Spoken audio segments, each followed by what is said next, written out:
cambié de los antiguos contos. Bueno, comienzo yo entonces. Oye, en primer lugar, debo yo agradecer el haber participado en el jurado. Fue una experiencia realmente extraordinaria, enriquecedora, y que me puso en un extraño privilegio, ¿no?, de conocer en un momento determinado, pero esto es una situación muy excepcional, ¿no?, que a uno le lleguen una cantidad de una cincuentena de ensayos, ¿no?, y uno se entera de los bajos fondos de la escritura colombiana contemporánea, ¿no?, digo de los bajos fondos, siempre hay escritura y bajo fondo. Entonces, eso no ocurre todos los días, y en verdad los problemas que tenemos tanto en la formación artística chilena como en la formación artística colombiana son los mismos problemas, solo que cambian las proporciones y a veces la gravedad de sus efectos. Pero fue una experiencia realmente muy grata y a veces angustiosa, ¿no?, de percibir que había problemas tan similares, tan próximos, ¿no?, y por otros lados una envidia enorme porque en relación a lo que ocurre en la escena chilena, yo decía, por lo menos, bueno, por lo menos en la escena colombiana hay una masa crítica, en fin. Así que, bueno, o sea, súper relativa. Por algo resolví escribir esta presentación en Times New Roman, justamente por un cierto sentido paródico atribuido aquí al carácter romano en el tiempo de una transcripción fundacional. La segunda frase del ensayo sostiene que la transcripción aparece como desafío a la ley. Moisés sostiene en sus manos las tablas sobre las cuales ya está inscrito el desafío. No es su responsabilidad. Hay algo que lo supera, esto es, la condición de testigo del acontecimiento de su inscripción, pero muy a pesar suyo, porque de todos modos en el ensayo es preciso responder de inmediato a la pregunta que está sugerida en la filigrana de las primeras líneas. ¿Dónde se instala el desafío como transcripción? ¿La transcripción como desafío? En el hecho de que restituye la visibilidad de la creación. Habría pues, desde las dos primeras líneas, un supuesto. La creación ha sido desalojada del lugar que le correspondería. La transcripción vendría a desafiar a quien sostiene la permanencia del desalojo, la ley editorial. Pues bien, a estas alturas, sin mediación alguna, Claudia Díaz encadena otra razón. La creación ha sido desalojada por la institucionalización generalizada. En definitiva, lo que afirma es que el arte ha sido desalojado por la cultura y que la cultura de la institucionalización generalizada ha sustituido la voluntad creadora por la voluntad de gestión. Ahora bien, ¿en qué consiste el desalojo de la creación?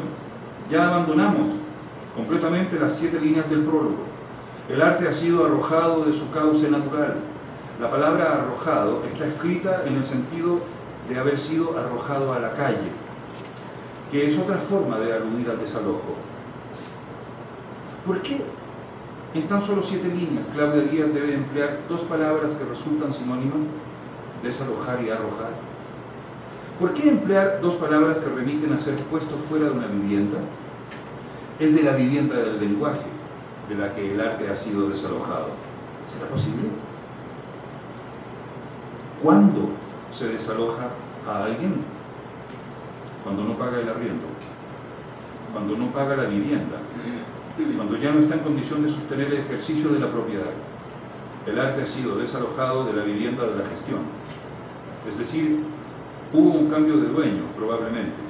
Ahora el que cobra la renta es el nuevo agente de gestión, es decir, el usurero que promueve la inconsistencia de unas prácticas domésticas que van a ocupar el lugar en esa vivienda y que promoverán la expulsión de sus moradores. Esa inconsistencia se denomina arte contemporáneo. Es decir, arte contemporáneo será aquella práctica que habilita la pérdida de la voluntad creadora y que la trastoca en provecho de una voluntad de gestión que pone en evidencia el desalojo y deja a los artistas en la posición de quien ya no está al alcance de unos procesos que validan unas instancias superiores respecto de las cuales éste ya solo es reconocido como un apéndice. Esas instancias superiores están ocupadas por una escritura crítica destinada a proporcionar la garantía de espectacularización de la gestión de obra. Estamos recién en la primera página. Primer párrafo. Es aquí que Claudia Díaz declara su propósito, comillas. Este trabajo, deslindándose de lo anterior o haciendo un esfuerzo por mantenerse a distancia, tramita una excepción, cierre de comillas. ¿Qué es lo anterior? El desalojo del arte garantizado por la escritura crítica en provecho de la gestión, de la que la escritura sería garante. De modo que el deslinde autoriza otro tipo de producción de escritura que se debe situar en el terreno de lo declarado en la segunda línea del ensayo, es decir, una escritura que desafíe a la ley. Una escritura que debe ser reconocida como una nueva alianza de la transcripción. Solo en este momento, una vez afirmado el deslinde, que Claudia Díaz inicia el segundo párrafo de la introducción para plantear la excepcionalidad de su objeto de trabajo. La transcripción entendida como una práctica que se encontraría en el límite de lo que podría definirse aún como práctica. Si no es una práctica todavía, ¿cómo la podemos designar? Claudia Díaz la designa como una fuerza de sustracción que se escurre de aquellos intentos que buscan estilizarla como un momento más en la gestión curatorial. Esta es la única vez que aparece gestión curatorial como amenaza de conversión reductora. La transcripción puede tan solo ser una fuerza de sustracción desinstitucionalizante dispuesta a remover la cobertura protectora de la gestión. Claudia Díaz dibuja un mapa de la posición de las escrituras en la escena colombiana. En primer término, las escrituras garantizadoras de gestión curatorial. Lo repito, las escrituras garantizadoras de gestión curatorial. En segundo término, las escrituras que se sustraen y toman distancia de la gestión, teniendo como propósito reubicar a la creación en una nueva vivienda poética. Lo que describe es un mapa de acceso a la vivienda del arte, el arte como urbanización. Este supuesto será muy importante para instalar el primado de la voz como fuente.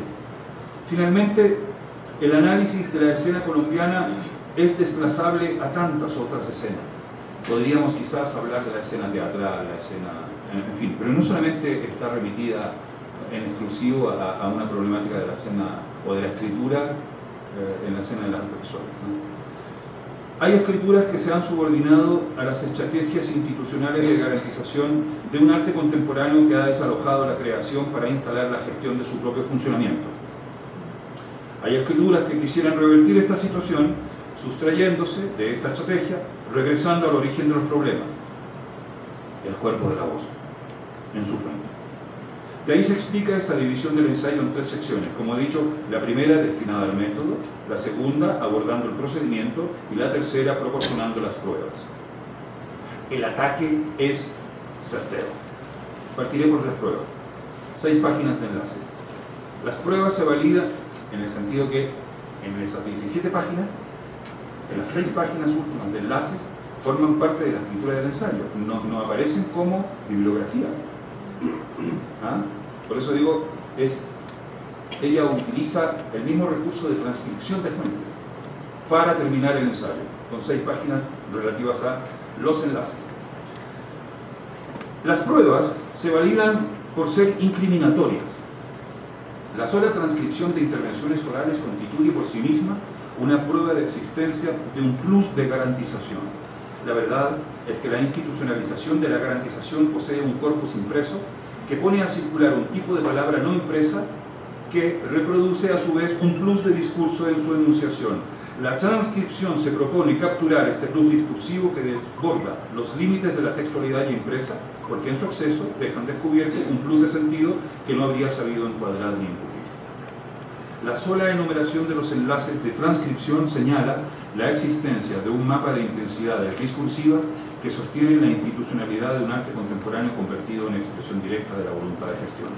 De nuevo, volvemos entonces al argumento ese de distinguir casi maniqueamente, casi obsesivamente, voluntad de creación, voluntad de gestión, ¿no? De ahí pasamos de la prueba, entonces, al procedimiento. Esta sección de 5 páginas, voy de atrás, ¿no? 6 páginas de enlaces, 5 páginas de procedimiento, están destinadas a consignar 64 proposiciones de diversa consistencia y propósito, pero que apuntan a delimitar la transcripción como práctica de sustracción respecto de la ley editorial. Sin embargo, es aquí donde el texto se propone como una plataforma sustituta de combate.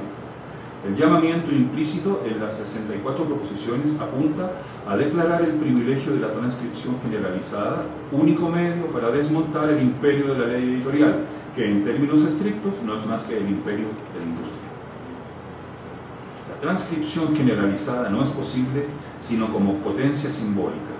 La realidad del llamamiento para una transcripción general se verifica en la medida de lo posible. Ya ese solo hecho involucra una vigilancia sobre el suplemento oral del comentario que supone la existencia de un discurso escrito ya impreso e instalado como garante de institucionalización.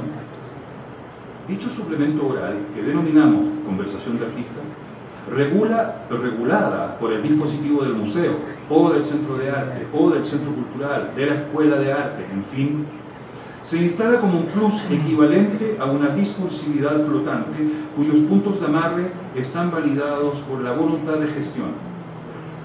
La transcripción convierte la conversación en obra a condición de producirla como suplemento de gestión, con lo cual Claudia Díaz señala el espacio del riesgo mayor para el futuro del transcriptor sometido a la medida de lo posible, manejando la distancia entre el copista y el intérprete, es decir, la proximidad interpretativa del copista, sabiendo de antemano que toda transcripción es portadora de una merma de origen. Vamos en reversa. Primera sección, el método.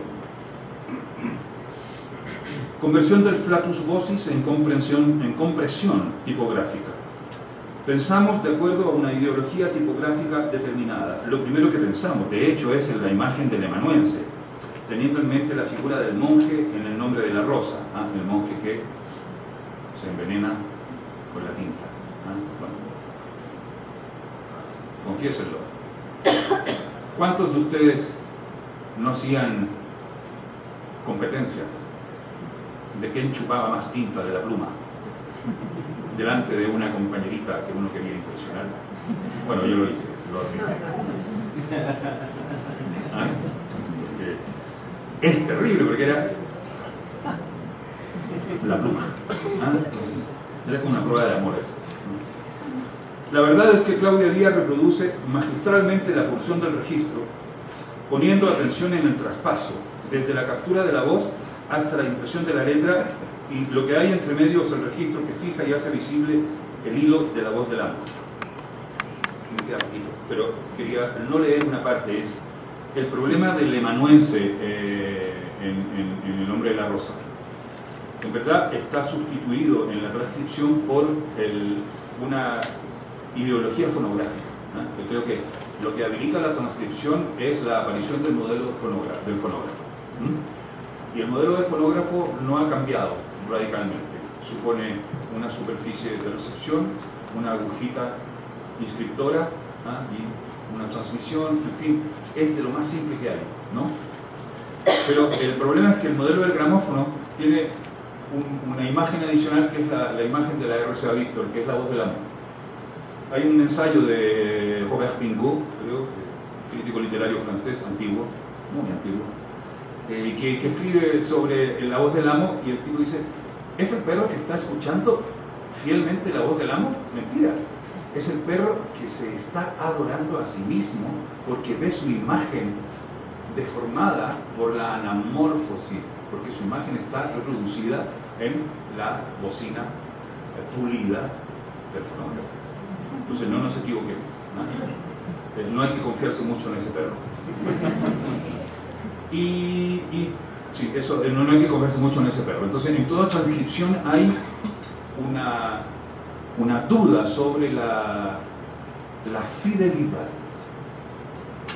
Bueno, Claudia Díaz ha declarado en su prólogo que la transcripción es un desafío a la ley editorial y que repone el valor de la creación frente a la voluntad de gestión de las escrituras. Describiendo la práctica de Pablo Gatelli, levanta la hipótesis de la preeminencia tácita de una voz que fija su responsabilidad mimética en la fuente escrita, de la que se define como suplemento de merma. Esta captura de la merma es un indicio de reposición de la creación, como expresión de un desborde. Si las escrituras actuales garantizan la voluntad de gestión como arte contemporáneo, el arte contemporáneo como voluntad de gestión, la transcripción debe remitir su fuente a la creatividad corporal, equiparando la emisión de la voz a cualquier emisión corporal. Sin embargo, ya antes de aprender a leer y escribir, nuestro cuerpo es un complejo de enunciación. Esto está en la Cristeva, en todos esos textos sobre la percusión, ¿no? Que el cuerpo habla antes de tener posición verbal. Entonces, el semen, las lágrimas, la sangre, en fin, un párrafo sobre eso. La voz transcrita adquiere un estatuto figurativo en el cuerpo de una letra que prescinde de un orden recto, de un recto decir, en que se hacen legibles los balbuceos, los silencios, los fallos, las completudes, las incompletudes, las omisiones. Quizás el momento más preciso de transcripción como desafío de la ley editorial haya sido, y no lo digo aprovechándome de mi condición de chileno y de extranjero, es fantástico ser extranjero. Me refiero al último discurso del presidente Allende, pronunciado por teléfono desde su oficina asolada por los militares a la radio Magallanes, que lo grabó antes de ser bombardeada. Allende era un héroe radiofónico que no improvisaba, es decir, que toda su oralidad estaba regulada por la ley editorial de la política. En ese discurso fue fiel a sí mismo. Pronunció ese discurso para dar una prueba de su fidelidad consigo, es decir, habló como nunca para ser transcrito. Sin embargo, su habla límite, en su registro completo, reprodujo un grano que resultó intranscriptible. En toda transcripción, el grano de la voz resulta intranscriptible. Lo transcriptible resulta de la neutralidad del cuerpo mediante la normalización de la tipografía. Lo radical en Pablo Batelli es que esa normalización gráfica, que organiza la descripción de las propias condiciones bajo las cuales la emisión es posible, convierte al cuerpo en fuente de extranjería y en esa condición portadora de un origen que debe ser modificado para ser asumido como ficción. Esto es lo que Claudia Díaz propone en el prólogo: regresar desde la transcripción a la fuente de la palabra, a la ley mosaica de un arte contemporáneo cuya institucionalización lo ha arrojado fuera de la creación. Gracias.